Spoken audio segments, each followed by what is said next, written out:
Hello, Archie Dunlop here with Talking Astrology with Archie on Thursday, February the 1st, 2024.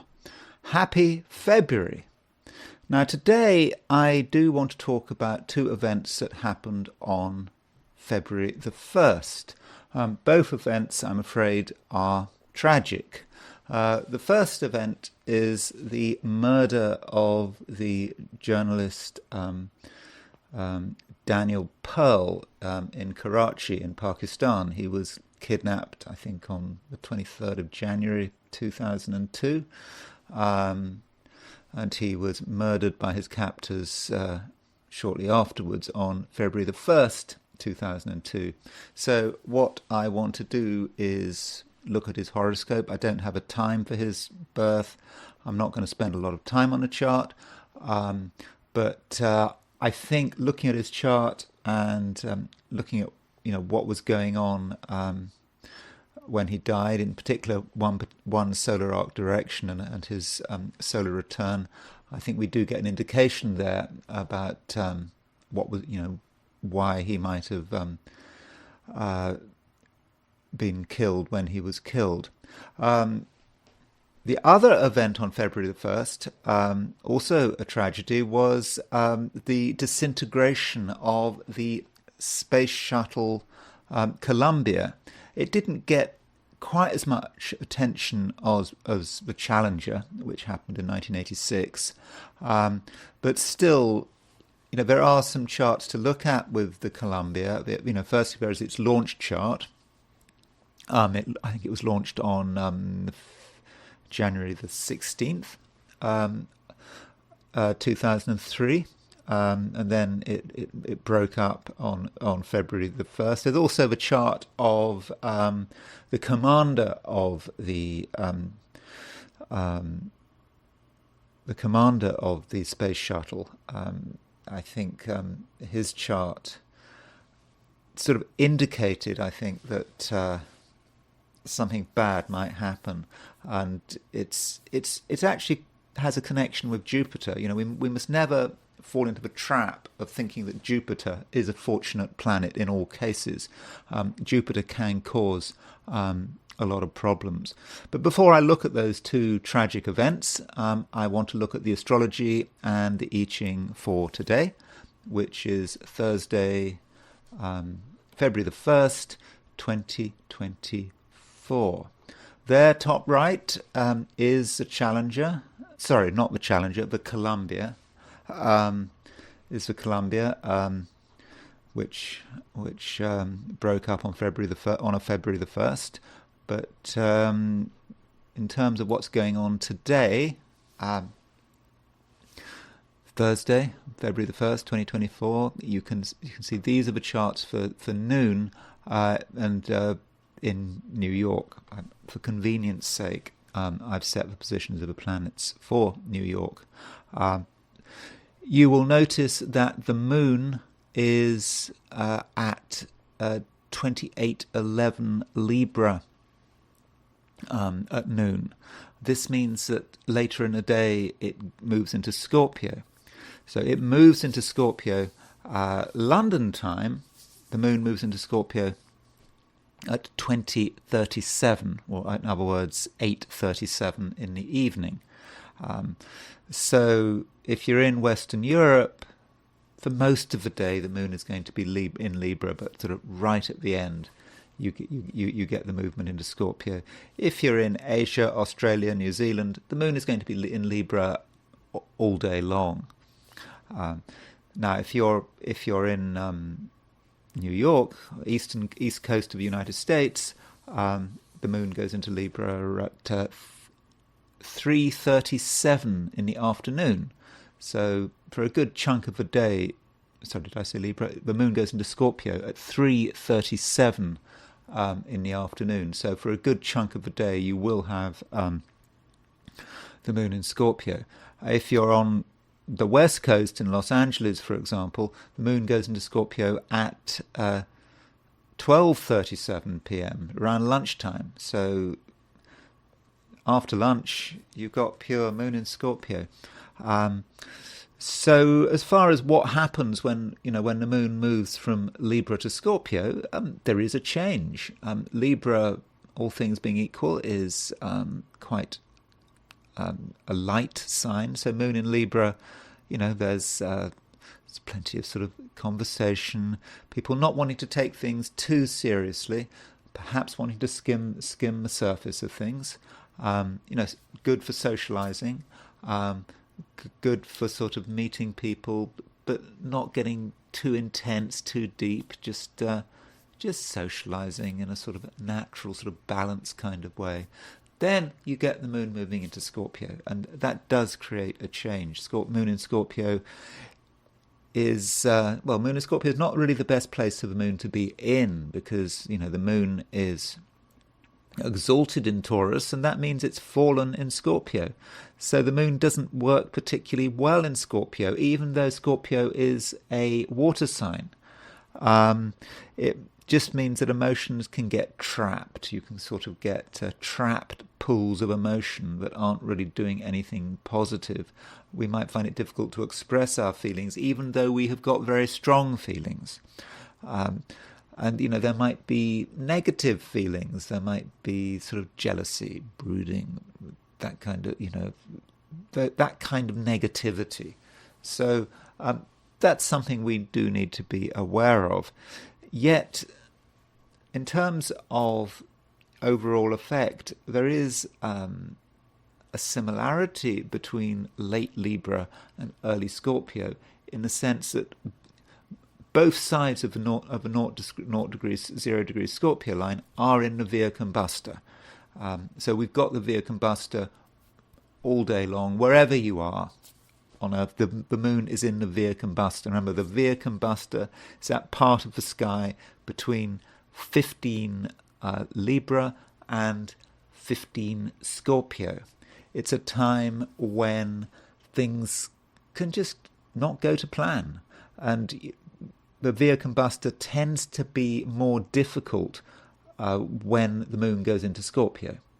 So as the moon goes into Scorpio, we may find that things don't work to plan.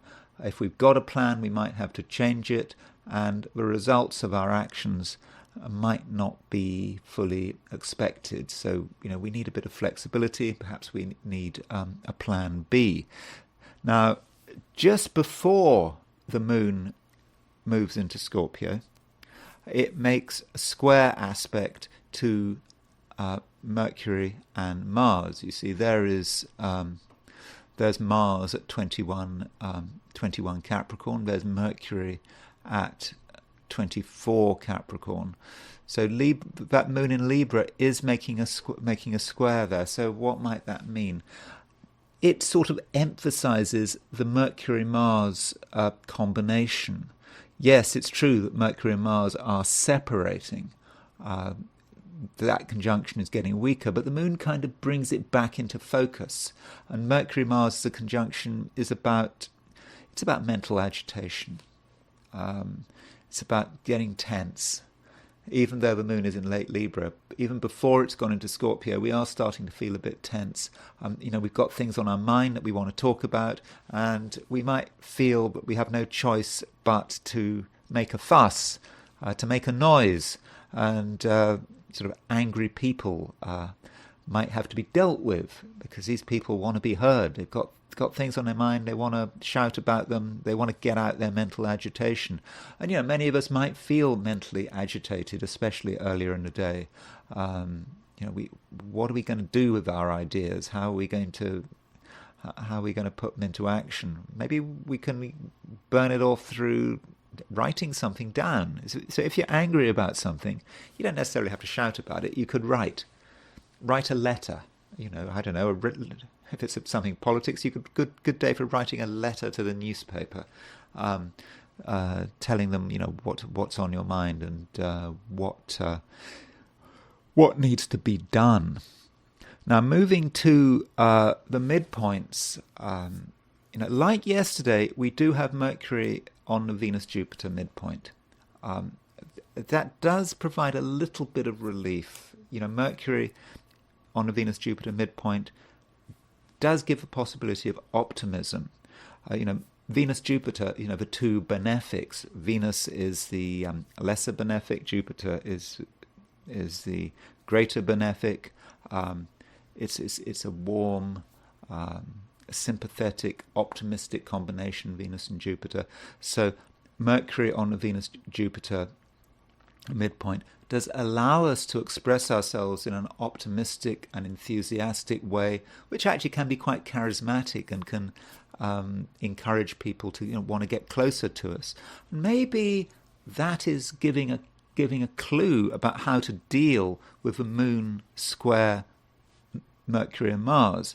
It's not just about mental agitation. We might feel that the best way to deal with the problem is to shout and make a noise, but maybe we need to start seeing the world in a different way.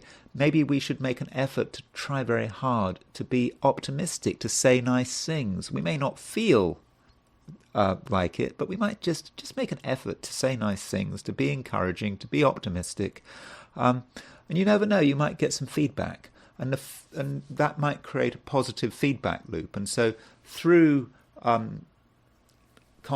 pleasant conversations, you might actually feel that some of your tension starts to dissipate. So that might be a good way of using Mercury on the Venus-Jupiter midpoint. Now, from a darker perspective, a semisquare is beginning to form between Mars and Saturn. You can see it here. The semisquare is, I think it's exact tomorrow. It's not exact today, but we're starting to feel it.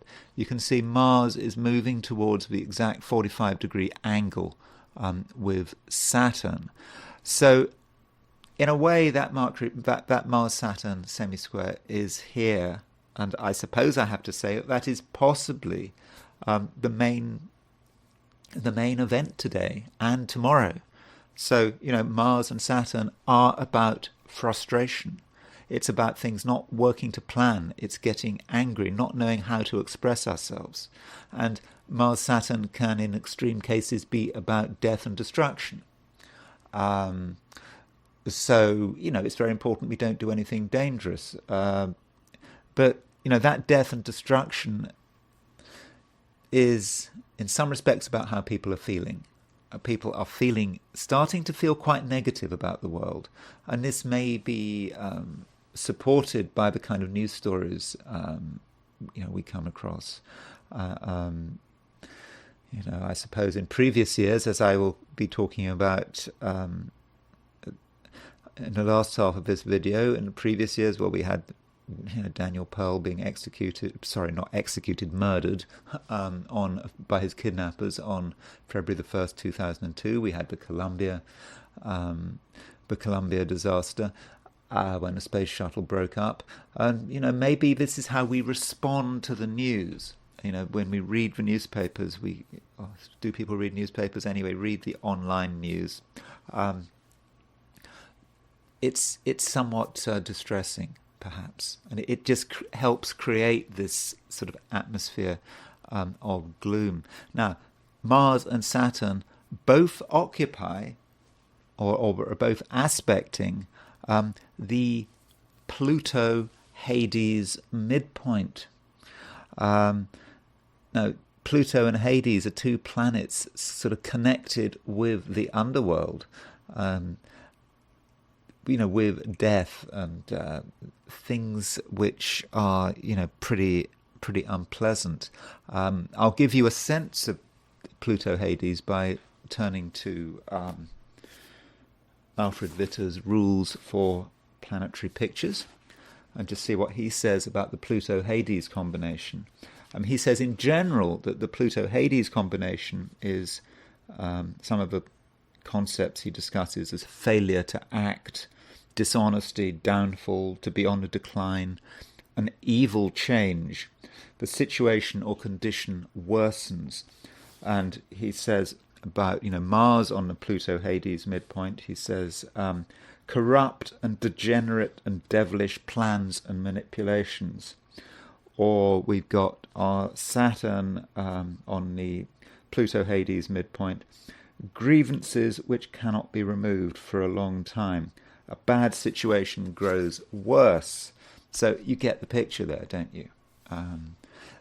There's something nasty in the air, and things, in some respects, may not be getting better. And I like that concept of devilish plans. I mean, whose devilish plans? That's certainly something to think about. So that's the picture today. There is some cause for concern. I don't think, for most of us, it's going to be a great day. Certainly, I don't think it's going to be a great day for the world. I suppose as individuals we have freedom, and I suppose what we can do is stay out of trouble and just understand that the planetary situation is difficult, and that we just need to avoid doing anything careless or risky. And I think possibly also we shouldn't allow news and the atmosphere to get us down. So we need to have a bit of detachment. Now, that doesn't mean not caring. We need to understand what's going on in the world without being overwhelmed by it. So that's a broad picture today. I'd like to be more positive. And I suppose just focus on the fact that Mercury is aspecting a Venus-Jupiter midpoint.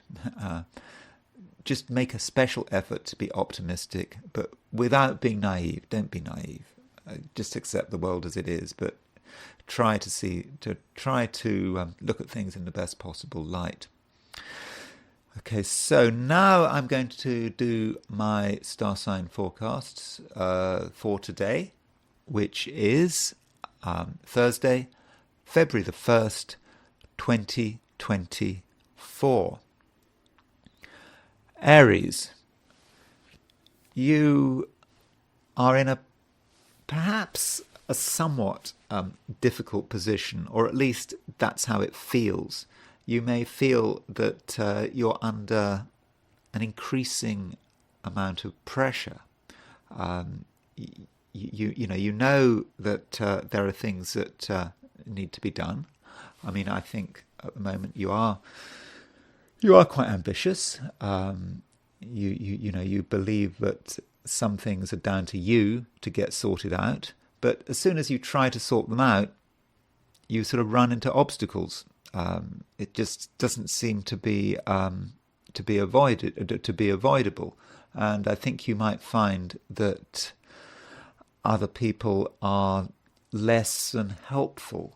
I mean, I suppose this reflects the fact that the moon is moving through the last few degrees of Libra, starting to move into Scorpio, and sort of Libra in the Aries horoscope is very much about other people, but you're now starting to see that other people are not what they seem. They're not as straightforward as you thought they were.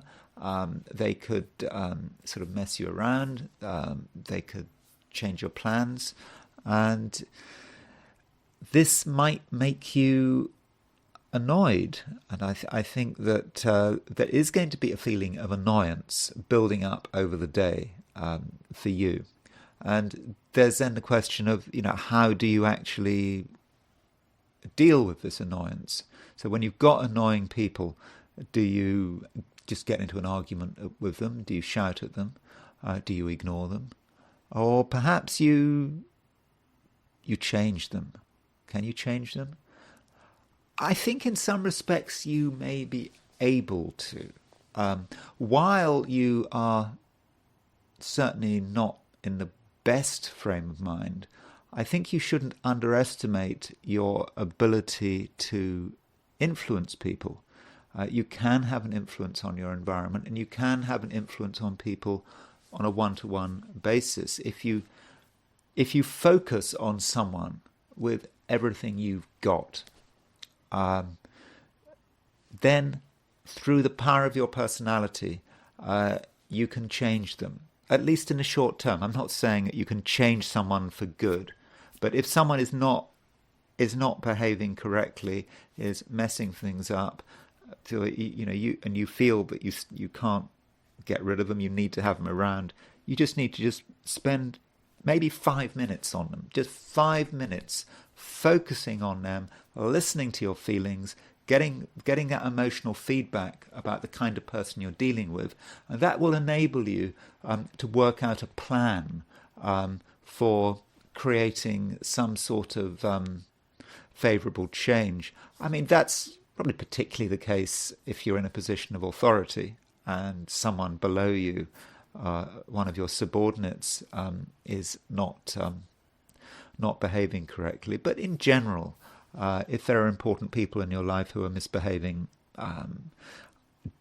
don't just give up. Don't just scream and shout. Just spend 5 minutes dealing with the situation, because I really think there is scope there for stabilizing things. So that perhaps is what you are. Maybe, and you may actually find yourself in certain situations being sort of a bit of a firefighter. By firefighter, I mean having to deal with one situation here, one situation there, with a fire here. But I mean, I don't mean a literal fire. I mean just someone having to deal with lots of different crises. So there's a crisis here, crisis there. I mean, I'm not talking about big crises, and it may not be, probably not crises that are personal to you, but just little incidents that need to be dealt with, and you're kind of zooming around, having to deal with incident here, incident there, and so forth. And I think you'll be quite successful at that, and you can be quite impressive about it. Finishing up with relationships. Relationships are probably unavoidable, as I've kind of been suggesting. There are people that have to be dealt with. I don't think it's going to be particularly easy. I think relationships, for the sake of relationships, if you don't have to be involved with someone closely, then you probably shouldn't be. Other people could be a problem. So I would suggest that you don't actively seek out relationships today. And if you're already in some kind of relationship, things are just likely to get more complicated as the moon moves from Libra to Scorpio. In the Aries chart, Scorpio is a particularly complicated sign. So nothing is quite as it seems. At the beginning of this of my assessment of today, and I was talking about the overall picture. I mentioned that Mars is square the Pluto Hades midpoint. Yeah, people are complicated. All sorts of weird stuff is going on. Do you want to get involved in that? Maybe you have to get involved with that. Maybe you're the kind of person that can actually deal with stuff that other people can't deal with, and maybe that's part of your destiny for today. So Aries, yes, there's a lot of responsibility today. There are things you can do to make the world better, but it may not be easy. Taurus, like many people, it is going to be a somewhat problematic day, and I think you're going to become aware that you're not alone, that you can't just ignore the rest of humanity. Now, particularly at the beginning of the day, you may feel that there are things that need to be ordered, put in place. You look around you and you can still see chaos. Maybe it's your own chaos, maybe it's other people's chaos. Things are in the wrong place, and well, there's a temptation to sort of put huge amounts of energy into making sure that everything is in the right place. This is all about the fact that the moon is square Mercury and Mars. The moon, for you at the moment is really about you're looking for balance in your environment. Balance means that everything has to be in order. You don't want to be upset by something that looks ugly or horrible. And there are plenty of things in society that are ugly. Those things are out of control out there. But there are things in your own environment that may seem a bit ugly, and you may feel that you want to sort them out, beautify them, remove them. But in the process, I think you're going to get quite agitated. And you may get agitated by other people's response, and how are other people interacting with this situation. Maybe you'll see that someone is just creating chaos. Every time you create order, someone else creates chaos and disruption, and that might be just something you're having to deal with, and it may be really irritating for you. Now, the moon does go into Scorpio certainly if you are in Western Europe and the Americas. At some stage in the day, the moon goes into Scorpio, and this particularly applies if you're in the Americas. So, if you're in the west coast of the United States, moon goes into Scorpio, around lunchtime. East Coast, it's a bit later. It's sort of mid-afternoon. If you're in London, there are a few hours left of Scorpio, so maybe that is relevant to you. But so when the moon goes into Scorpio, it's in your opposite sign, because Scorpio is the opposite sign to Taurus, and so when that happens, there may be a feeling that other people really can't be avoided, and straight away. Because when the moon goes into Scorpio, it straight away makes a square to Pluto. And so other people can't be avoided. At the same time, you may be aware of a bit of a power struggle with that moon square Pluto. You and other people, and you and someone else may have different priorities. And at the same time, you may be fighting for control, and so that might be an issue. So whatever you do, Taurus, I said particularly if you're an American Taurus, a Taurus in America, you can't ignore other people even if you don't like them, and you've got to accept the social dimension. You've got to accept that outside forces are having an influence on you and your world. Because if you don't accept that, then it may seem that everything is out of control.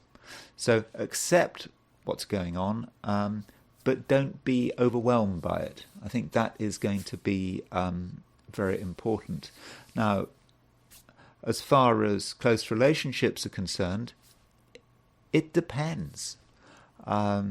If you have a partner and if you get on really well and there's a lot of closeness there and everything's running smoothly, then Moon in Scorpio might actually be quite good. Moon in Scorpio is a very emotional, very intense sign. It's not always bad, Moon in Scorpio. Moon in Scorpio, is about an understanding of human emotion. So if everything's going fine, that Moon in Scorpio may actually be a bonus. But if there are problems and rivalries, then relationships need to be handled very carefully, because it's easy for emotions to get out of control, particularly as the moon in Scorpio is making a square aspect to Pluto. Gemini, you're trying to keep things simple, I think, light. There is a sense with Geminis that they do like to keep things light. I mean, not all Geminis, but there are a big minority of Geminis. They don't want to get too deeply into things. It's the mind is just buzzing along. They want to they want to keep things simple. Have light conversations about perhaps meaningless subjects. I mean, I'm a Gemini. I don't entirely relate to that, but I have to accept that that is a Gemini, can be a Gemini trait. I was reading the comments on this channel, and I mean, one question was asked: what do signs think of each other? So if you're an Aries, what do you think of other Arieses? If you're a Gemini, what do you think of other Geminis? I hadn't really thought about that. And so, what do I think of other Geminis? I'm not convinced about other Geminis. Other Geminis can be quite trivial. They can just get obsessed about, just go on and on about really small, about stupid details that I find totally uninteresting. There can be a gossip aspect of Gemini. But that for some of us, we might be feeling like that, but it's not realistic. It's not reasonable, because because the moon is making a square aspect to Mercury. It's also making a square aspect to Mars, especially at the beginning of the day. And so Geminis, if we try to keep it light and fluffy and trivial, then I think we might be in for an unpleasant surprise, because I don't think that today is really a time for trivia. Everything needs to be taken seriously, and yeah, I understand that we can make light of things. That's easy for Geminis to do. I fall into that trap myself. I look at something which is supposedly serious, and I laugh at it, and I think it's a joke, and I just don't take it serious, and it really is serious. And I think that's perhaps a message for today. There are serious things going on in the world. If we make light of serious things, then we are going to be in trouble. So take everything seriously, and if you're involved in a conflict, or you're dealing with someone that you don't get on with, don't dismiss them. You need to engage with them in a mature and reasonable way. And yes, you can have an argument, but you've got to be very careful if you're involved in an argument. You have to be constructive in your arguing, and you have to work out what you're trying to achieve. And Gemini, as the day progresses, especially if you're in the Americas, you're going to find that things do become more serious. As the moon moves into Scorpio, you're going to find that the emotional dimension is going to become much more important. You're going to perhaps also feel yourself to be a bit more introspective, concentrating more on your own feelings. But with the moon in Scorpio, also towards the end of the day, you may look around yourself. You may look around, and you may think, "Hold on, this isn't right. This is in the wrong place." You can start to see your own mistakes and other people's mistakes, and it's not about blame. It's not about blaming anyone for for the situation you're in, or the situation that is around you. It's just about accepting that it's just got to be sorted out. And some Geminis may, in the end, find that they finish the day just sort of tidying things up, maybe literally picking things up off the floor, or maybe more in an administrative way, sorting out paperwork, administrative affairs, that kind of thing. So that's how the situation might end. Finishing with relationships, I'm not convinced that it's really the kind of day when you can be guaranteed to have wonderful contacts with other people, wonderful, happy contacts. But it can happen. This is because, as I said earlier on in this video, that Mercury is aspecting the Venus-Jupiter midpoint.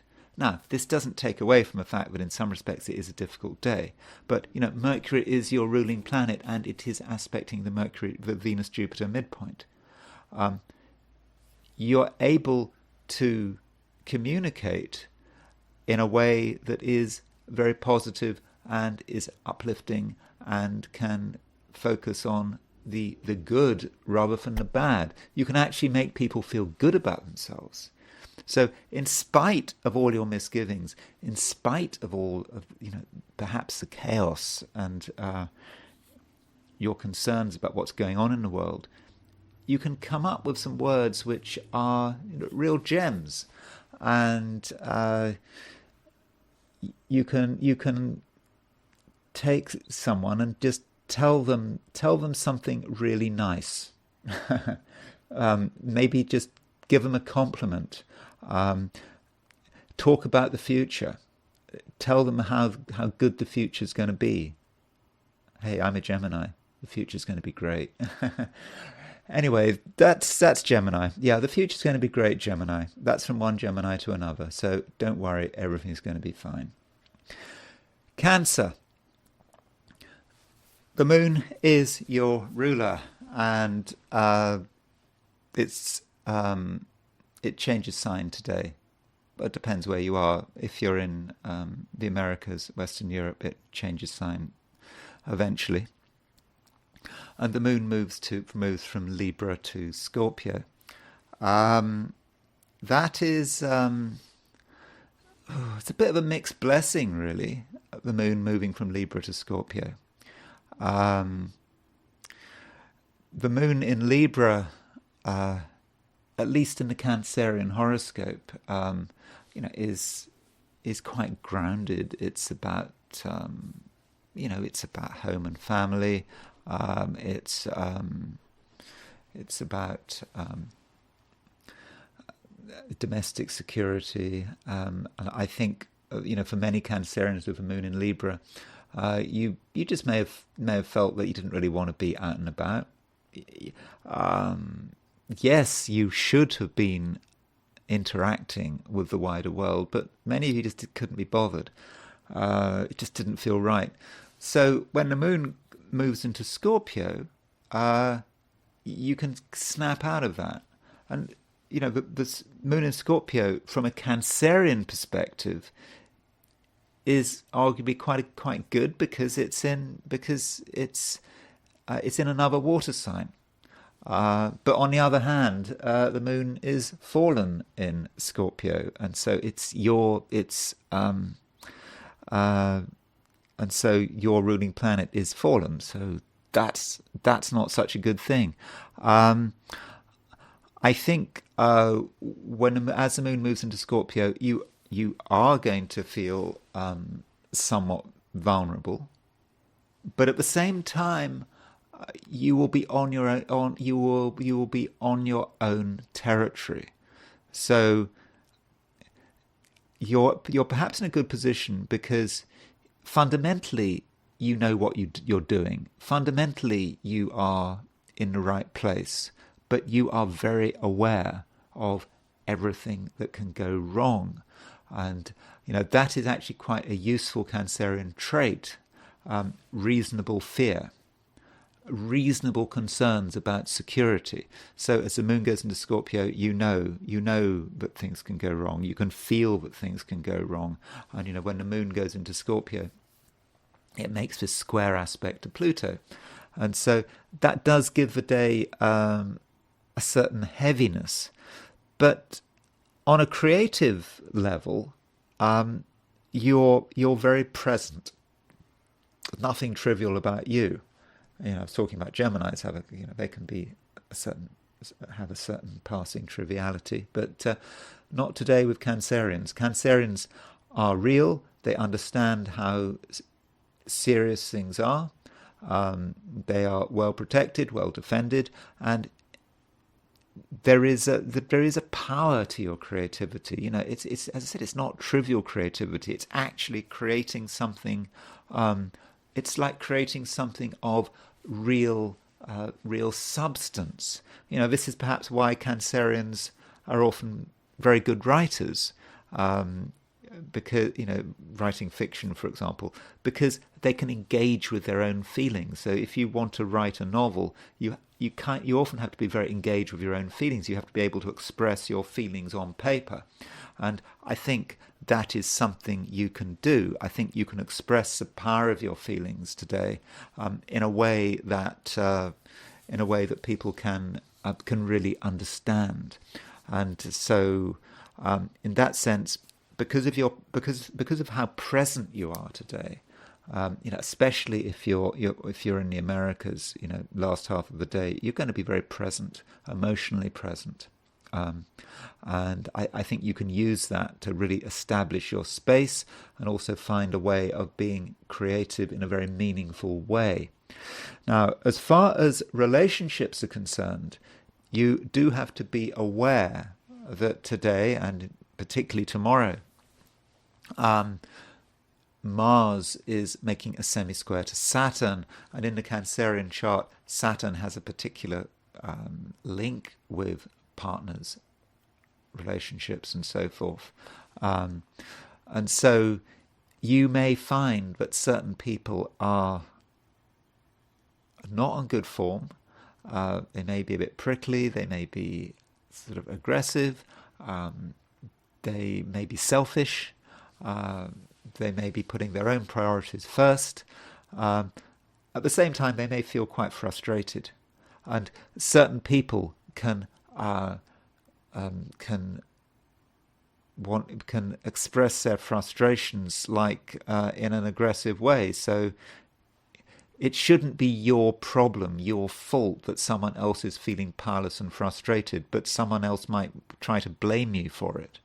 So people that are angry and frustrated should be avoided, even if you are really close to them, even if you love them to bits, as they say. Even then, they should be avoided, because you don't need that stuff. You really don't need to be at the receiving end of someone else's frustrations. But it may be in certain situations you may be in a position to help someone get over their frustrations. Fine, provided it's done provided that other person respects you, and is not being a bully and is not out of control. So you have to evaluate the situation and do what's best, and trust your feelings. That's always the case for Cancer, isn't it? If you trust your feelings, you're almost certainly going to be okay. Leo, I don't know about other people. I think you may feel that when you look at the sort of network of everyone around you, and it may feel just as if it's going nowhere. Your interactions with people are just going to be unsatisfactory. It may be difficult to get through to people. If you do get through to people, then whatever communication you have with them might actually be pretty unsatisfactory. So in your social life, do not have expectations. It may have been communication may have been fine like sort of yesterday, but today communication is just becoming more and more difficult. You make the effort, but it's just a lot of resistance. And I think at some stage, Leo, you might take the view that the best thing to do is just to hide. No, I don't know about hide, but just fall back on your own resources. You don't really you don't really need anyone today. And I understand that some Leos like to get sort of praise and attention, but I don't think praise and attention are going to be particularly available today. So it might be best to just go somewhere where you feel comfortable, where you're in control, and and if you do find yourself getting involved with people, talking to people, I think you might feel that there are different priorities. They want one set of things, you want another set of things, and there's not really much scope for compromise. And it may just all lead to sort of annoying arguments, which go nowhere. And matters aren't helped by the fact that Mars is moving to a semisquare with Saturn. Think about it, Leo. Your opposite sign is Aquarius. Saturn rules Aquarius. Mars is semisquare Saturn, so Saturn can represent partners, people close to you. So Mars semisquare Saturn, just aggravation. It's similar to what I said the same thing for Cancer, because Cancer's opposite sign is Capricorn. Saturn also rules a Capricorn. So I'm not really convinced that things are going to go too well in the social department. I would like to be able to say something positive. I think, from a positive perspective, what does one say? Well, Leo, I suppose it's actually a good time to start reorganizing things.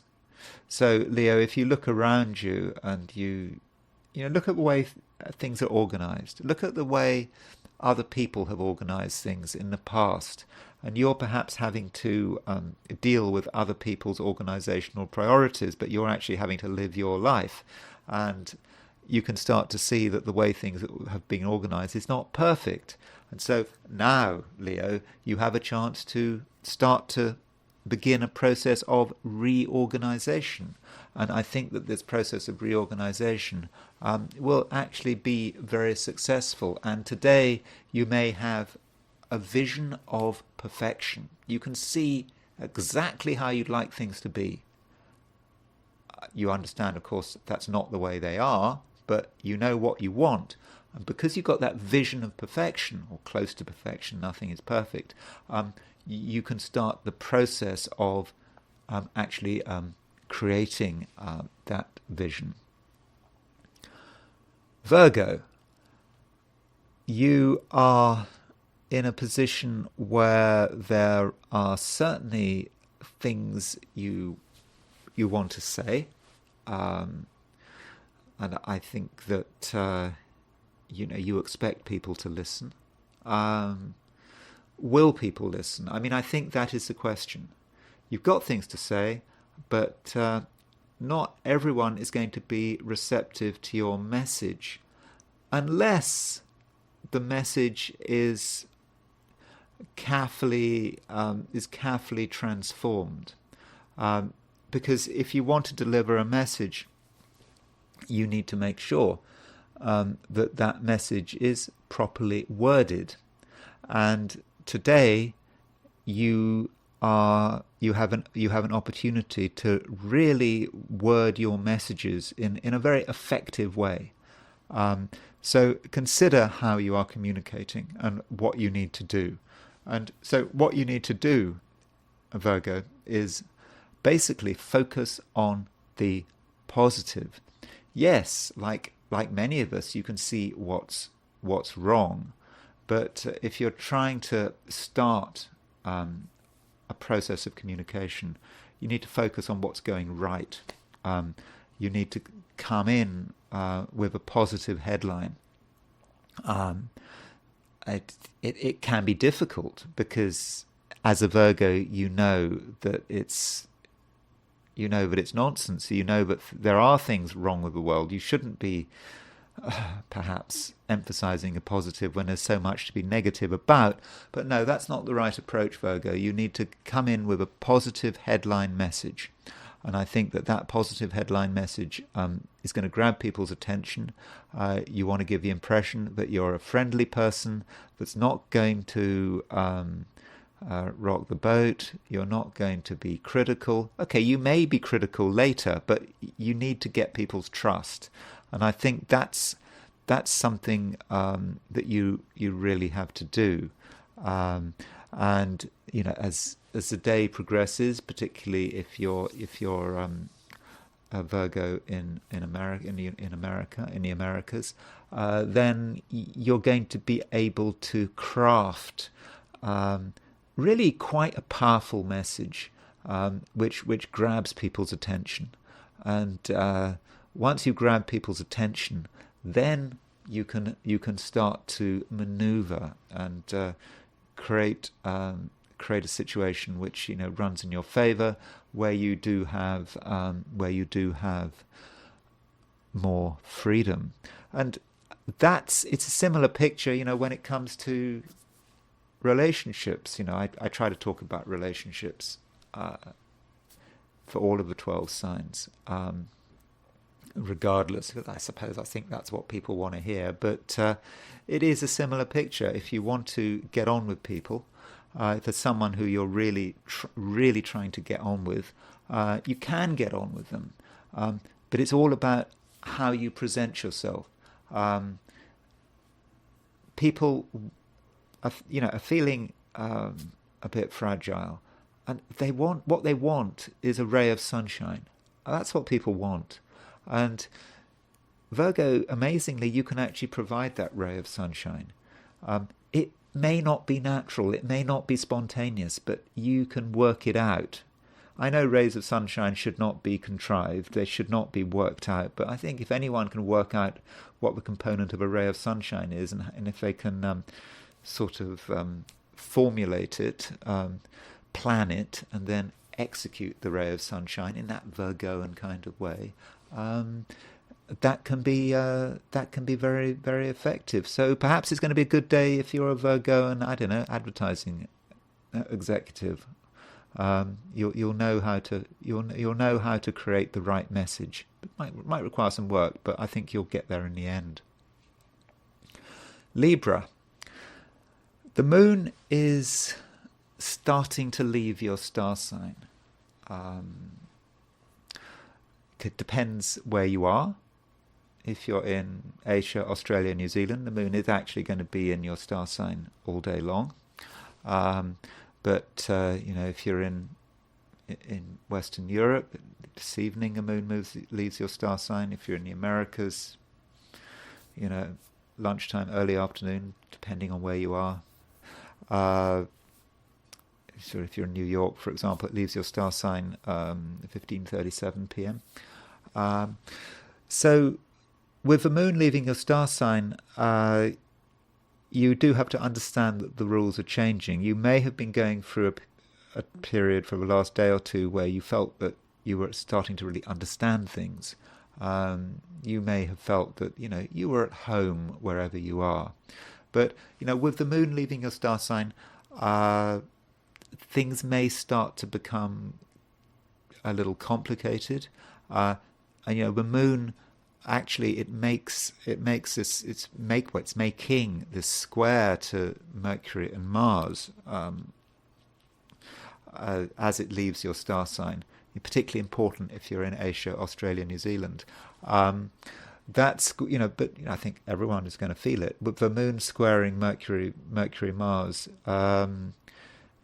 there's just that agitation, and you may actually find that through the things you say, you may disrupt the balance and the harmony that you've been trying to create. So if you've been working on something of a social nature, and you've been trying to develop links and friendships and that kind of thing, links and friendships, you may in certain situations spoil things. your hard work could be damaged by one or two careless words. So be careful what you say as the moon moves out of Libra into Scorpio.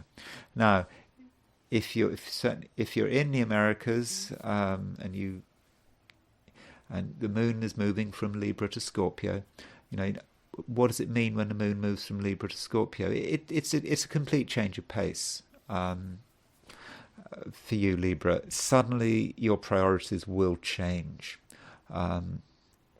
It's going to be less about you and how you balance with the rest of the world, but it's going to be more about your resources. Big focus is starting on your resources, and I think you're going to become very aware of your resources, what you have and what you don't have. And resources is not just about money. It can be about knowledge. You may feel there's something you don't have, and it may actually become a point of obsession that you don't have something. And so you have to decide whether this sense of lack is realistic or not. It may be just unrealistic. Maybe your neighbour's got something that you don't have, and it's just a comparative issue and you're just being ridiculous. But it may be something genuine, something you don't have. In which case, Libra, you should go and find it. Whatever it is, whatever that hole is, if you really are being reasonable about it, then today you can actually, or at least particularly at the end of the day, you can start thinking about what you need to do to get what you want. That is going to require some thinking and some researching and perhaps some self-honesty. But that's really, I think, what you need to do, especially towards the end of the day, especially if you're in the Americas, but also Western Europe. I don't know if you're in London, then this evening from 8:37 onwards. Okay, if you're in Paris, it would be from 9:37 p.m. onwards. But just thinking about what you need. If you don't have it, what you need to do to get it. Because I think if it is something that you really do need, then there's got to be a path to finding it. If it's something that is plain fantasy or it's just something silly, then sure, you might not be able to find it, but then that's probably for the best. Finishing up with relationships, I mean, it's probably not going to be a great day. I think the other person, whoever that other person is going to be difficult. It's going to have issues that they may kind of want to inflict on you. I mean, after all, Mars is your relationship ruler. Mars rules your opposite sign of Aries. Mars is semisquare Saturn. Saturn is very frustrating.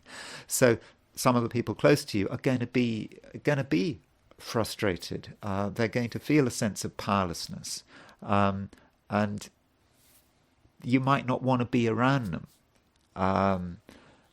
And so you have to decide what you want to do. Do you avoid them, or do you engage with them? Do you try to work out their issues and frustrations? Do you need that? I don't know. Probably you don't need that. So, on balance, I would suggest that maybe you give relationships a miss. But it's up to you. Scorpio. Well, the moon is starting to move into your star sign. And that has to be good news. Now, it depends where you are. If you're on the West Coast, moon moves into your West Coast of the United States, then the moon moves into your star sign around lunchtime. If you're in the East Coast, it moves into your star sign, mid-afternoon. If you're in London, it doesn't move into your star sign until this evening. If you're in Australia, it doesn't move into your star sign until tomorrow. Or in Asia, it doesn't move into your star sign until tomorrow. But still, the moon is about to move into your star sign, wherever you are. And, the moon moving into your star sign, okay, it happens once every month, but it's a time when you are with it. You understand what's going on. Even if what is going on is difficult, you still understand it. And so that is something I think to really engage with. Now, as the moon moves into your star sign, you could find yourself, getting quite annoyed. Just because the moon is in your star sign doesn't mean to say that you're going to be all sort of happy and relaxed. Probably not. There is a sense of annoyance, Scorpio. Wherever you are. There's just things going on around you that just are just annoying. In certain situations, you may feel that you just want to speak your mind, tell people what's bothering you, and who cares about the results. Should you adopt that approach? Well, it really does depend on the situation. But you do need to consider what the consequences of your actions are going to be. Now, as the moon moves into your star sign, you start to become aware of the consequences of your actions. That's because, Scorpio is a water sign. It's very emotionally with it. So I think you're going to be able to understand the implications of your actions. Also, you're going to understand what makes people tick. That's always a great thing with Scorpios. But for yourself, you have to be aware that the position of Mars at the moment. Mars is your ruler. Mars is going through Capricorn. It is making his 45-degree aspect to Saturn. I think that many Scorpios are going to feel quite frustrated. You're going to feel angry. Even though the moon is starting to move in your star sign, even though you have an understanding of what's going on, even though you have an understanding of yourself, there are things that appear to be really blocking you. And so, Scorpio, I think you need to be aware of that, and you need to be able to have some self-awareness. You need to consider how you are occurring to the people around you. Yes, you might feel mad about the world and what's going on in the world, but that doesn't mean to say you should express your feelings. I'm not saying you should hide your feelings, but maybe you should be able to express your feelings in a constructive way. And for some Scorpios, it may actually be a moral dimension. Some Scorpios may be tempted to do things which are not right, which are you're cutting corners, you're not properly taking into account other people's feelings. You could cause a lot of distress. It may feel like the easy approach, but do consider the consequences of your actions, because some of your actions today and tomorrow could cause a lot of hurt. So be aware of that, because otherwise, you don't want to do anything that is immoral or unpleasant or upsets people, do you, Scorpio? So that is something you really do need to consider. I think that's about it, Scorpio. It is a day of transition. And I do understand that you do have a lot of frustrations. But you should have a maturity to be able to deal with it. Because if you really work on yourself, you can not just understand what's going on around you, but you can actually understand what's going on in your own heart. And you can understand your own weaknesses. And if you can understand your own weaknesses, then that puts you in a really good position. And so it's about having maturity and responsibility, and actually being aware that you do understand what's going on, and that puts you ultimately in a very good position. Sagittarius. It's a day when things may feel like they're actually going nowhere. At least in the first instance, you may feel that there's not really anything that can be done. That whatever it is, you've already done it. Things aren't moving anywhere. That maybe things are just a bit stagnant. And I think that some Sagittarians may actually feel a bit down in the first instance. You may feel that that there's no point, that this is just a stage you're coming into. Perhaps you feel, oh well, the next few days nothing much is going to be happening, but nothing much you can do. You just feel that you just can't have much of a positive impact on the world. Are you right?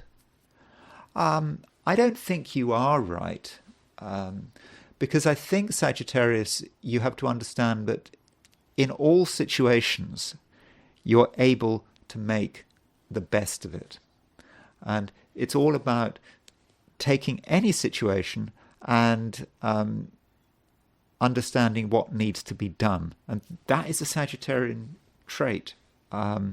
Sagittarians tend not to take a long time analysing the situation. I was just watching a video about, what was I watching a video about?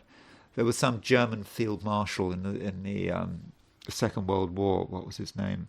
Von Manstein, and he was a Sagittarius, and it was talking about his decision making. It was really brilliant, classic Sagittarius. It was saying when it came to sort of battle plans, other people would take ages to work out what to do, but he always got it immediately. And that's a very Sagittarian trait. I'm not saying von Manstein was necessarily a particularly nice person, but he was regarded as being a very effective soldier. But it's about taking a situation that seems bad, that doesn't seem to be going your way, and just straight away understanding what needs to be done. And I think that's it. So if the world seems to be against you, you understand what needs to be done. If you are feeling alone, isolated, you understand the situation and you know what needs to be done. And that's what it's all about. And this also applies to career, business. On the surface, from a career business perspective, it just might seem a real desert. But you have the capacity here to see the opportunity. There is an opportunity. And you just have to allow your intuition to do the work. Your intuition is your friend today. Your intuition is with you. That's what it is. That's the very nature of being a Sagittarian, having that intuition. And if you actually focus on your career and business, it's not about working things out. It's about suddenly getting a flash about what needs to be done. It's there, and in fact, it's the same. It's the same in relationships. Again, on the surface, you might feel that relationships are not going anywhere, or they're boring, or whatever. Just a general sort of negativity about it. But just be yourself and just allow your natural optimism to run through. Allow your natural optimism to express itself. And I think you will immediately get some brilliant feedback. So really, Sagittarius, it's over to you.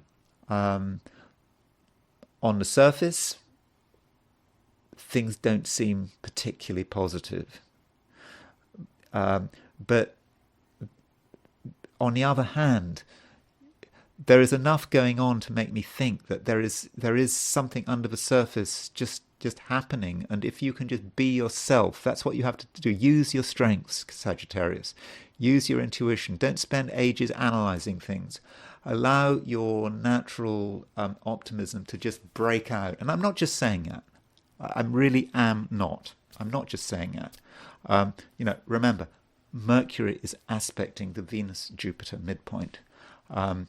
Mercury is a communication planet. It's not just a communication with other people. It's a communication from up there, whatever up there is. Your unconscious, and it's Venus-Jupiter. Venus is a lesser benefic. Jupiter is a greater benefic. Put that all together, and that's your way out. So do the right things, Sagittarius, and I don't think it'll be a bad day. Capricorn, you're feeling that something is perhaps coming to an end, especially in terms of your career, business, perhaps some contract you're involved in.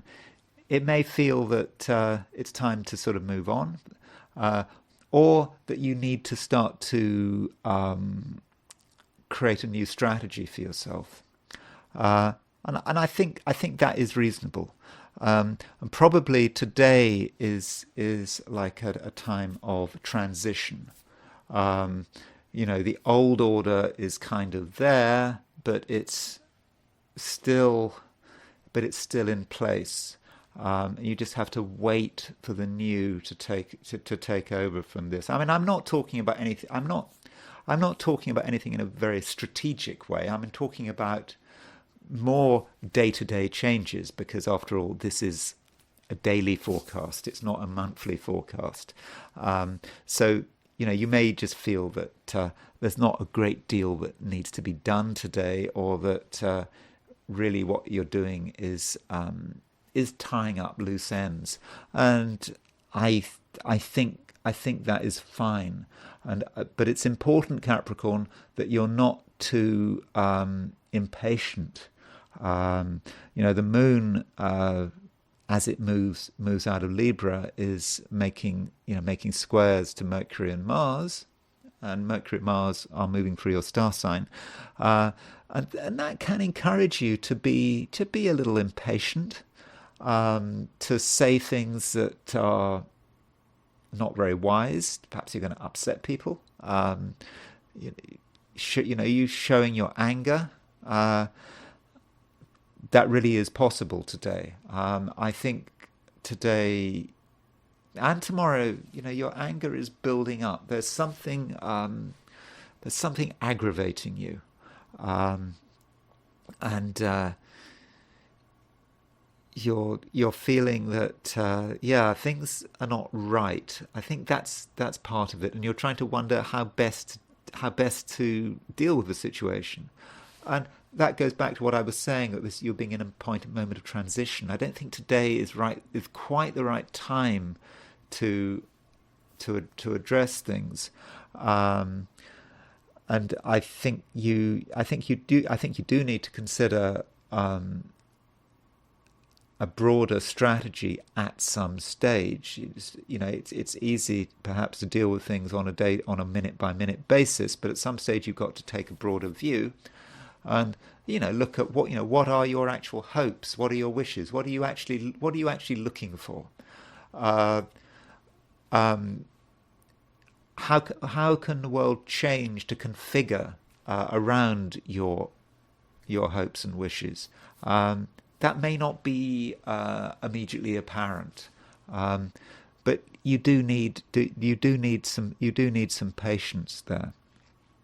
Now, in terms of relationships, I think you may find that some people are difficult. Some people talk too much. They perhaps are too quick to show their anger. I know you're angry about quite a lot of things, but other people may be too quick to show their anger as well. So relationships could be a little difficult. I would suggest that you try to avoid too much talking, because the more talking there is, the more scope there is for things to go wrong. But yeah, relationships could be difficult. I think if you're in the Americas, you may see a change in your partner over the course of the day. They may perhaps calm down a bit. They may become more emotionally aware. This is because the moon is moving into Scorpio. That does create a change. But then, with the moon moving into Scorpio, the moon is moving into a sign where it is fallen. And the beginning of Scorpio can be particularly difficult. So, I've said you don't want to talk too much to other people, but silence has its own problems. You don't want to be in a situation where you're with someone who is brooding. If you're an American Scorpio, or indeed if you're a West European Scorpio this evening, that is not desirable. So what do you do with people who are brooding? Well, do you ignore them? I don't know. Probably not. You probably just have to be with them. You'd have to be there, and perhaps emotionally understand what's going on, rather than think you can crack the problem with conversation, which of course you can't. But like I say to everyone, like I've been saying to most people today, relationships should be treated with caution, and you don't have to feel that you have to be really close to people on a one-to-one basis. Aquarius, you're in a situation where you feel that you're starting to make sense of something, and it's starting to come together, and you're starting to be in a position where you feel you can put something into action. It's a slow feeling, but it's there. It is coming together, and maybe you've been helped by the fact that recently Pluto has moved into your star sign. Pluto moving into your star sign has perhaps given you a new awareness, and now you're ready perhaps to see the first movement. The moon having gone Pluto having gone into Aquarius.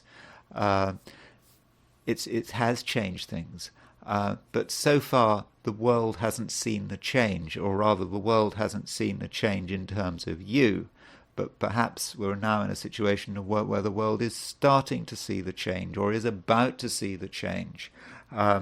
So think about what's been going on over the last week or longer, over the last week or two. What has changed, and you're now, I think, ready to start to put things into action. Maybe today, if you're in the Americas, maybe late in the day, but probably more like tomorrow. You're sort of ready to unfold your flag. You're able to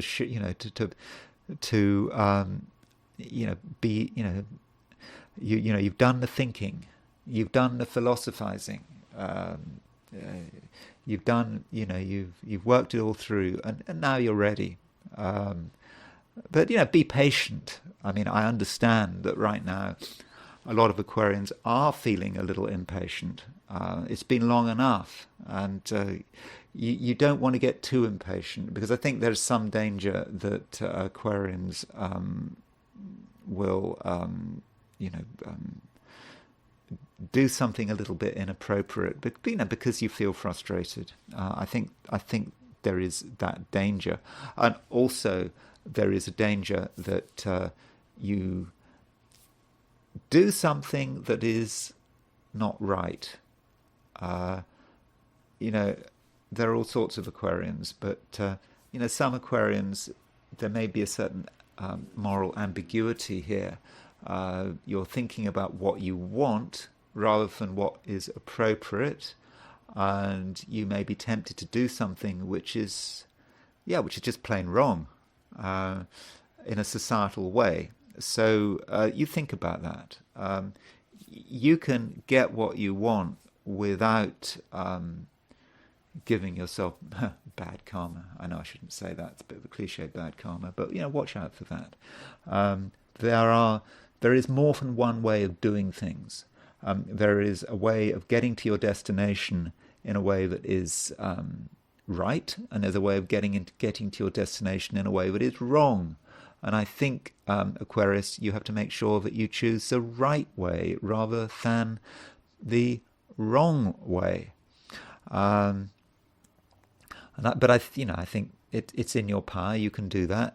You know what is required of you. Finishing up with relationships, you do have a lot of power at the moment over people. I mean, I think in a general sense, you are quite charismatic, and you have been for the last couple of weeks since the Sun and Pluto moved into your star sign. So that is, that puts you in a good position. Now, as far as other people are concerned, there are some people who are completely disconnected from the rest of the world. If you're looking for new relationships, or if you're seeking to bring new people into your orbit, don't necessarily focus on the people who are right there, who are right close to you. There are a couple of people who are socially awkward, who are not really, they don't really feel that they are part of a network of anything. They are separate. They're separate from the rest of society. You know who they are. You can see them on the fringes. People that don't really want to engage, and perhaps those are the kinds of people you need to focus on. There are people on the fringes of your awareness. So wherever you are, if you particularly, if you're in society, if you're at work, whatever, there are just people out there who are just not right there, but they're at a distance. They're not properly connected, and those kinds of people are the kinds of people you should be reaching out to, because there's work to be done there. And you might also find that even with people you know very well, partners, whatever, they're a bit like that as well. They don't really feel in the mood for social engagement. I don't know if that's a problem. Maybe they're right to not be in the mood for social engagement. Maybe you should just accept that and either stay out of their way or not push them into social activities that they don't really want to get involved with. But overall, Aquarius, I think you're in quite a powerful position today. I've gone through the signs and I've been pretty negative across the board. I have been actually negative yesterday, so there's a bit of negativity coming in over the last few days. I don't know how long it's going to last, but I think of the 12 signs, you're probably one of the signs that are in a stronger position. So count your blessings. Pisces, it's a day when you're not fully engaged with with what's going on around you. You just feel that perhaps you're not quite the same as other people, not on the same planet as other people. I think that is possible. Um, you you possibly, Pisces, have recently just been taking things too seriously, and what you need now is a bit of distance, a distance in the sense of when you have distance, your view increases. You kind of need a broader view of what's going on around you. You perhaps got too close to certain things. You've got really close, so close that you've just got confused. You've got obsessed with yourself and your feelings, and you now need, you now need to, get some distance, get some height, so that you can actually start to see what is actually going on in the world. And I think that your feelings are telling you this. If you just listen to your feelings and how your feelings are changing, they are, you know that things have become a bit stuck, but now there is a changeover happening as the moon moves into Scorpio. Now, in general, moon in Scorpio is not great. Because the moon is fallen in Scorpio, but for you, moon in Scorpio isn't so bad. You are Pisces, you're a water sign. Scorpio is a water sign. Moon going into Scorpio, for you, is about vision. It's about getting a broader vision, and so if you're in the Americas, moon goes into Scorpio lunchtime this afternoon, depends exactly where you are. Even if you're in Western Europe, then this evening moon goes into Scorpio. This is about getting a new vision. Of course, if you're in Australia, Asia, the moon will go into Scorpio tomorrow, and I think it will kind of be the reverse for you, as it is. Most people, when the moon moves into Scorpio, they become sort of more focused on themselves and their feelings. But I think for you, Pisces, because you are an emotional person, because you are a water person, and you are so familiar with the emotional environment, it's kind of working the opposite for you. So moon in Scorpio may actually allow you to broaden your horizons. Perhaps you can feel the world and all its complexity and all its massiveness, and that can give you a wider perspective, a broader perspective, which can allow you to actually be happier and more in tune with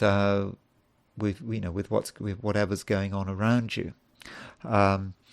And while all this is going on, I think there is a certain room for optimism in terms of how you are interacting with your social environment.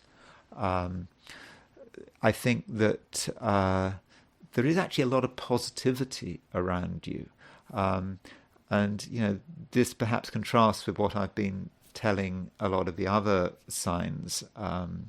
You seem to be able to bring out the best in people today. So if someone is feeling quite negative about the world, and they come into contact with you, something about you can get them to sort of brighten up, to get them to see possibilities, to get them to see, what the future can be like.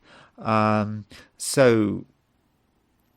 that sense, Pisces, I think that you can have quite a healing impact on other people. You can help them. You can help them be positive, and if they're positive, then you become positive, and so certain relationships can be very good for you, and can be very good for them as well. So could be a situation of mutual benefit. So maybe that's something that you need to concentrate on today. Just perhaps you should just accept that you have a certain magic touch. Might not feel like it at the beginning of the day, and you perhaps have to work on it a little, but I think you do have that magic. So probably you should resist the temptation to just withdraw from the world and just try to interact with people and see what happens. See what kind of transformations you can create. Because I think you are right now today. I think Pisces. I think you are a force for good. Those are the 12 signs done, and so now it's time for the I Ching. So I asked the question, what is Thursday going to be like for those watching the I Ching segment of this video? And the first hexagram I got was hexagram 62, which is preponderance of the small. So you can see that there is something, that you've got the two unbroken lines in the middle. So whatever's there, it is quite small.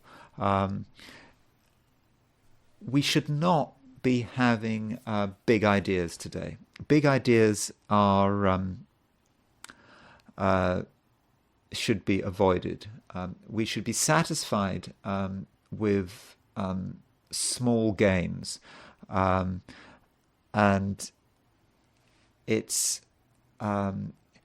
important that we don't make too much of a show.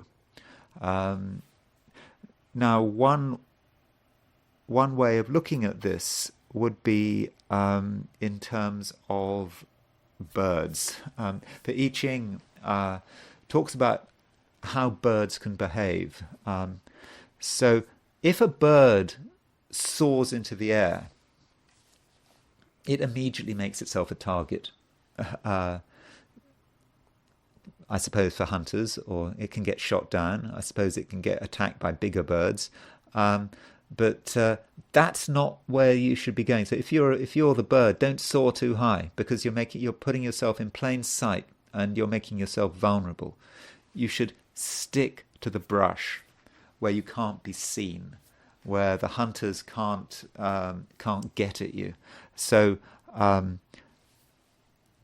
a low profile is the right approach. And as recently I've been talking about modesty, and I think this modesty, the theme of modesty does continue, because if we are modest, the fifth line does move. The fifth line is about modesty. But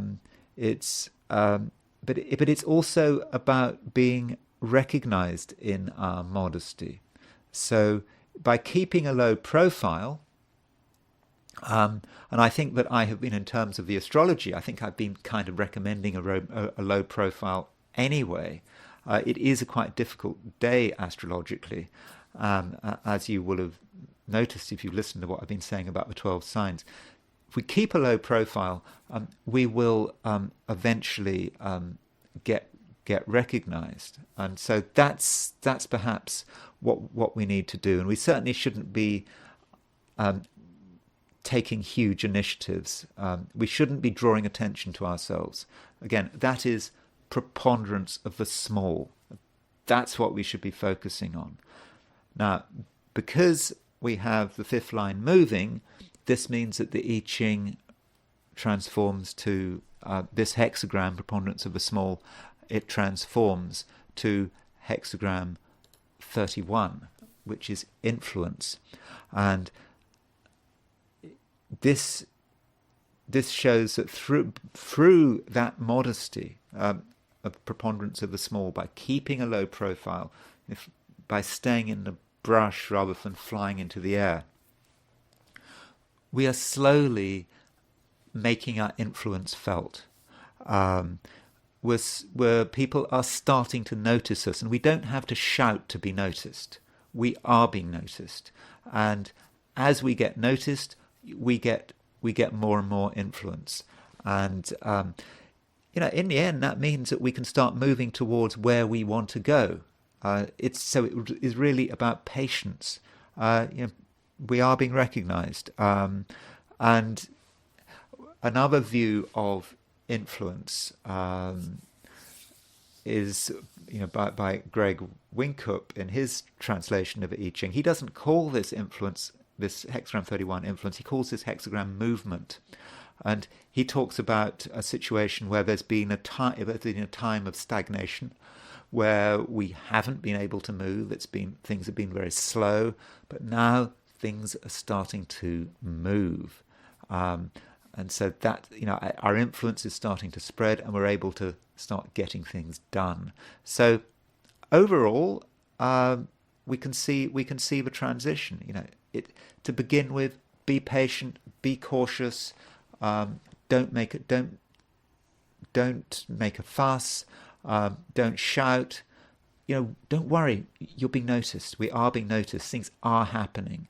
We get this transition to influence, and we can make good progress. Okay, it may not be spectacular progress, but we are nonetheless making progress, especially in a social sense, because it is influence. We are being noticed, and we are moving towards our goals, whatever those goals might be. So now it's time to look at the astrology of two events that happened on February the 1st.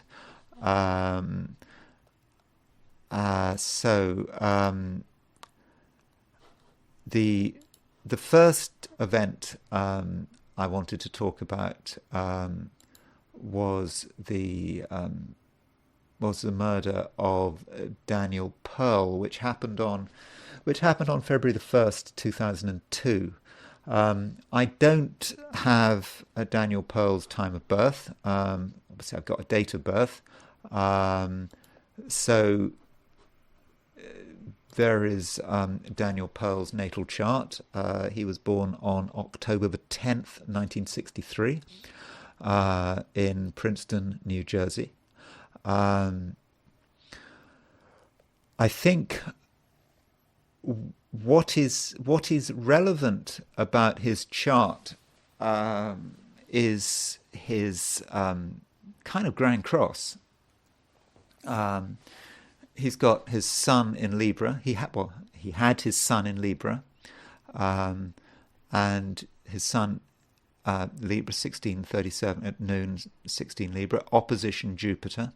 And this was opposition his north and south node. So just a reminder that so he was a journalist. He went to Pakistan. He was reporting on that. He was a very successful journalist. Went to Pakistan. He had a meeting. He arranged, and at that meeting, or just before the meeting, I'm not sure, he was kidnapped. Then, he was shortly after he was kidnapped on February the 1st, 2002. His captors murdered him. And I think they found the body in May of 2002. So, okay, you could say Sun-Jupiter opposition. This is someone who likes activity. There is a frantic need for action. Remember, a Sun-Jupiter opposition is an Earth-Jupiter conjunction by definition. It's because if we looked, for example, at Daniel Pearl's chart from a heliocentric point of view, if we put the sun in the middle, of the universe, of the solar system, where it actually is, we can see that Daniel Pearl would have an Earth-Jupiter conjunction. So, with a heliocentric Earth-Jupiter conjunction, you could say this is someone who is very active, who really likes to do stuff, and perhaps someone who may expose themselves to danger. I don't know to what extent he was really he was justified in thinking, or obviously in the end he did expose himself to danger.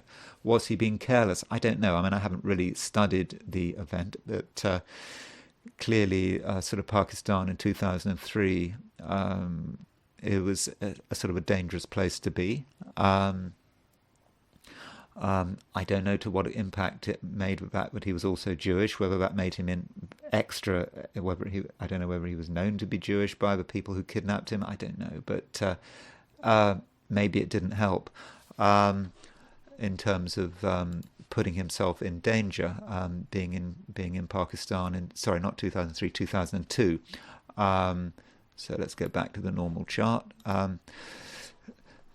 So I do think that this Sun is important. Oh, notice also he's got Sun trine Saturn. You know, Sun trine Saturn is really a good aspect. Sun trine Saturn is someone who works hard, does a very high work rate, who is quite responsible. So that's his chart. Oh, I suppose you could say he's got a wide Mars-Neptune conjunction in Scorpio. Okay, that Mars-Neptune conjunction in Scorpio may be a little dangerous. You know, where do you put your Mars in Neptune? Mars conjunct Neptune can be attracted to dangerous places. But, you know, I must emphasize that I don't have his time of birth. So I can't, you know, it's really difficult to say much from this chart without a time of birth. Now, the solar return, so he was his solar return prior to his kidnapping took place on October the 9th, 2001. And I do think that this solar return is suggestive of danger. You know, there is his. So remember, this is when the Sun returned to where it was when he was born on his last birthday before he was murdered. And so there is the Sun at 16 Libra. You can see that the Sun is applying to a square of Mars. That is potentially dangerous. You know, it's separating from there's a Mars-Jupiter opposition here. Remember, Mars-Jupiter oppositions, dangerous aspect. You know, Mars and Jupiter as a pair are not always fortunate, as I've been emphasizing quite a lot recently. So his Sun is separating from a square of Jupiter, moving to an opposition to a square of Mars in his solar return. So there's a hint there that there might be a problem. Also, the Moon. The Moon is applying to an opposition of Mars. So this T-square in his solar return, okay, we don't have a time of birth, it's not absolutely exact, it does give us a warning. And finally, there is his solar arc directions. So remember, solar arc direction, so if he was born in 1963, so he would have been this would have been his 38th birthday. So 38. So for solar arc direction, sort of 30. We take all the planets in his chart, and we move all of the planets 1 degree per year. So we would move all the planets in his chart 38 or 39 degrees, and then we would compare the two charts. So that's a solar arc direction chart. So if we put the solar arc direction chart on the outer wheel, so there's Daniel Pearl's chart is in the middle. The solar arc directions are on the outside.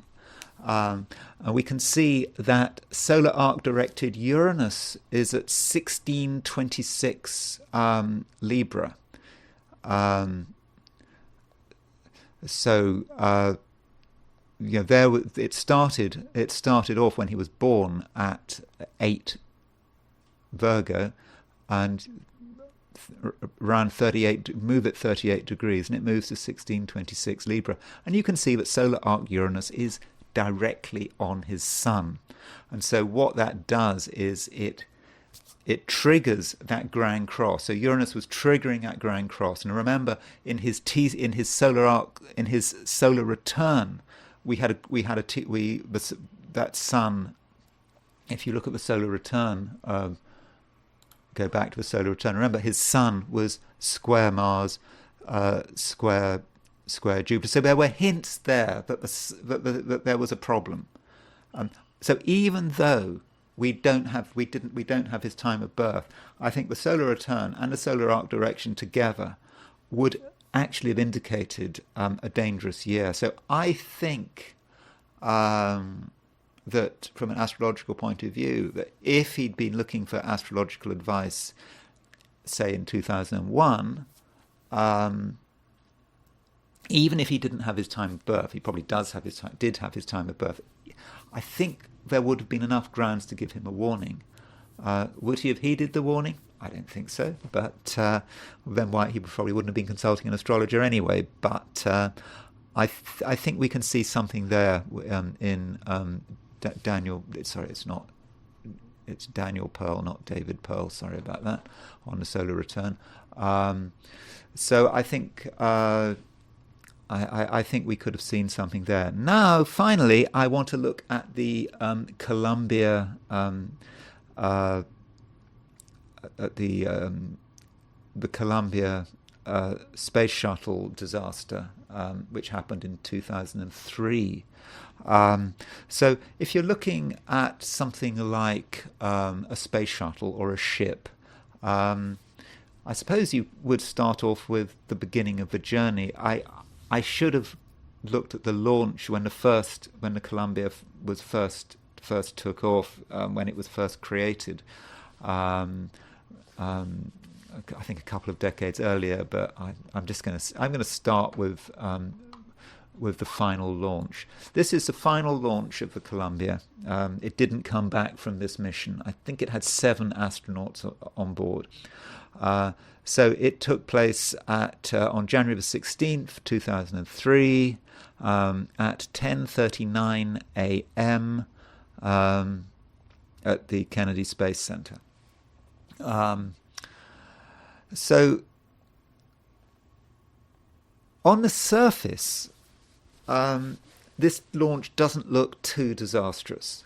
I mean, you've got the moon in Cancer. I mean, that's nice. Moon in its own sign. What's moon applying to? Well, okay, the moon is applying to an opposition of Mercury. But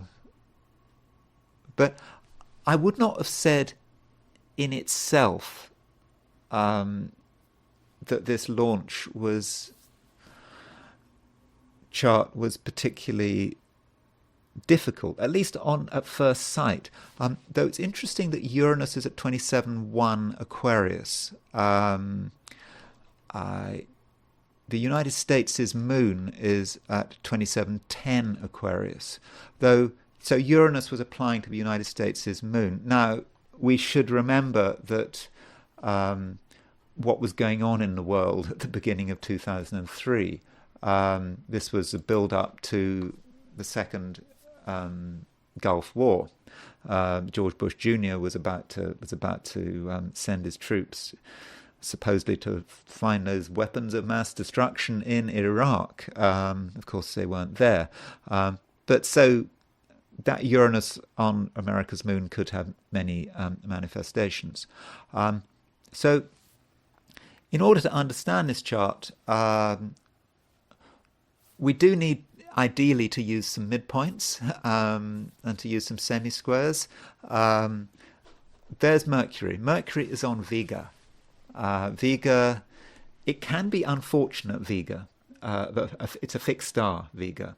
It's can be do with science and innovations, but things can go wrong with that fixed star. So perhaps Mercury was not on the best place in the best place, being on that fixed star. And Mars was semisquare.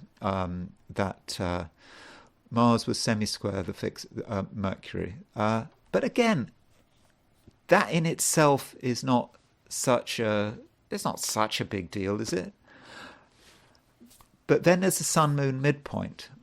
So the Sun-Moon midpoint. So if you look at the Sun and you look at the Moon, so the Sun is at 4 Capricorn. Moon is at 4 Capricorn. Sun is at 26. Moon is at 4 Cancer. Sun is at 26 Capricorn. So they are 22 degrees apart. And so that means that the midpoint is at 15. The midpoint is 15. Capricorn Cancer. So Mercury is on the Sun-Moon midpoint. And also Mars is semi-squaring the Sun-Moon midpoint. So we have Mars and Mercury on the Sun-Moon midpoint. I think Mercury on the Sun-Moon midpoint wouldn't be such a problem, but having Mars on the Sun-Moon midpoint, Mars is about fire, violence, explosions. Let's just remind ourselves of what actually happened to the Columbia. I believe what happened was as it was taking off, some of the heat protection. I mean, forgive me if I got some of the details wrong, but some of the things protecting the shuttle from extreme heat as it re-entered the Earth's atmosphere fell off. So that meant that on February the 1st, when the Columbia did its re-entry, it burnt up. The heat protection was not in place, I believe. That's what happened, and that's why it disintegrated however many feet, hundreds of thousands of feet above the Earth. So that might be how Mars is working. Also, the Sun at 26.5 Capricorn is aspecting the Mars-Saturn midpoint. So there is Mars. There is where's Saturn gone? There's Mars. There's Saturn, and so the Sun, I believe, is sesquiquadrate the Mars-Saturn midpoint. So Mars-Saturn is, if you like, is the death axis. Do you really want to go up in a space shuttle at a time when Mars is on the Sun-Moon midpoint, when the Sun is on the Mars-Saturn midpoint? In fact, it's actually worse than that. Let me just show you the. Let's just show you the chart Let's just show you the chart. If we.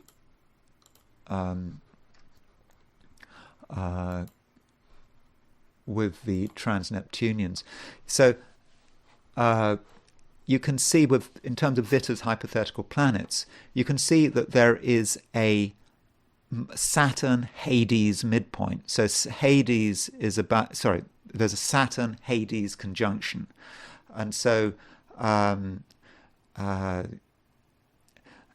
Hades is about death, it's about destruction. And so we've got that. So just remember, there's a Hades-Saturn conjunction at the time of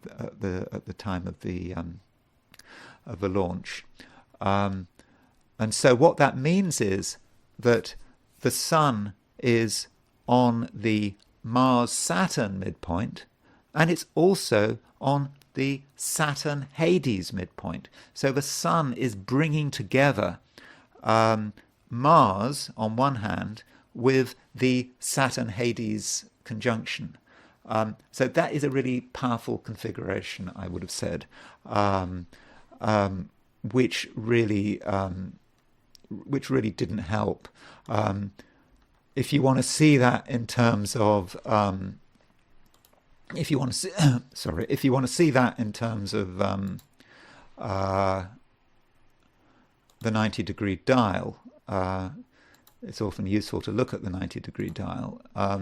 So if we look at the position of the Sun using this dial, as I said, I really must create some videos on midpoints. But so there's the Sun, and you can see that there's Saturn and there's Hades. So Mars and Saturn and Mars and Hades, and there's the symmetry. There's the Sun hitting the Mars Saturn and Mars Hades midpoints. So would you really want to go up in the space shuttle in that kind of situation? Probably not. Now, one other thing about the chart is the ascendant. 29 degrees 43 minutes Pisces. So from a zodiacal perspective, that means that the ascendant is conjunct Skeet, and Skeet is the planet of shipwrecks. And I suppose in a modern context, you could say that would be wrecked space shuttles. So I think overall, when we really drill down into the fixed stars and to the midpoints, we can see that actually it was a difficult chart for the Columbia to launch. Now you could say, oh well, that's 2020 hindsight. No, I think that if I'd been looking at that chart before the launch, I would have not been too happy about it. And I think a lot of astrologers also would not have been happy, even if they weren't using midpoints. They would have probably been concerned about the fact that Skeet, from a zodiacal point of view, was rising. I say zodiacal because I'm talking about the degree of the zodiac that Skeet is on. That's not necessarily the same thing as the body of Skeet rising, just to make that clear. So as far as the accident itself is concerned, this is the chart for the Columbia disaster on February the 1st, 2003. High over Texas. Now I've changed the time slightly because on Astro.com it gave Nacogdoches, Texas, as the place it happened, but I think it had switched time zones. I'm not quite sure what time zone was to be used, but I had to change the time so that the chart looked the same as on Astro.com. So even though the time might appear to be wrong, that is the time. So this is a straightforward chart, I think. Oh, one thing I did miss about the final launch is Mars is square.